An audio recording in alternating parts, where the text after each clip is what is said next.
Hi friends, இது என்ன வீடியோன்னு பார்த்தீங்கன்னா, சத்து மாவு ப்ரிப்ரேஷன் வீடியோ தான். இட்லிக்கு மாவு காலி ஆயிடுச்சு, அதனால் அரிசி ஊற வச்சாச்சு. இந்த பக்கம் சத்து மாவுக்கு தேவையான ஐட்டம்ஸ்லாம் ஒன்று ஒன்றா ஸ்லோ ஃப்ளேமில் வறுத்துக்கிட்டு இருக்கேன். இது பெரியவங்களுக்காக நாங்கள் ரெடி பண்ணுற சத்து மாவு. ஏன் பெரியவங்களுக்காகனா, இதில் 2 நட்ஸ் மட்டும் தான் ஆட் பண்ணியிருக்கேன். 2 பாதாம், 2 முந்திரி. குழந்தைங்களுக்கு கொடுக்கக்கூடாதுன்னா தாராளமாக குழந்தைங்களுக்கு கொடுக்கலாம். நட்ஸு சாப்பிடாத குழந்தைங்களுக்கு நீங்கள் இந்த மாதிரி ப்ரிப்பேர் பண்ணி கொடுக்கலாம். நிறைய பாதாம், நிறைய முந்திரி, கொஞ்சம் வால்நட், பிஸ்தா அந்த மாதிரி நட்ஸ் நிறைய சேர்க்கணும். பெரியவங்கன்றதால 2 பாதாம், 2 முந்திரி. நட்ஸ் பொறுத்த வரைக்கும் நம்ம தனியாக தான் சாப்பிடணும், இல்லை ஊற வச்சு சாப்பிட்ணும். அப்போ தான் நம்மளுக்கு முழு சத்து கிடைக்கும்.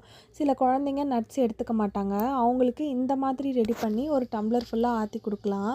ஸோ அவங்க குடித்தாங்கன்னா நம்மளுக்கும் சாட்டிஸ்ஃபைங்காக இருக்கும். எல்லாமே ஸ்லோவில் வச்சு வறுத்துக்கணும். வீடியோ எடுக்க முடியலன்னு சொல்லிவிட்டு என் பையனை தான் வீடியோ எடுக்க சொன்னேன். ஷேக் பண்ணி எடுத்துக்கிட்டு இருக்காங்க. சாரி. ஸோ எல்லாம் வறுத்து ஸ்லோவில் வச்சுக்கணும்.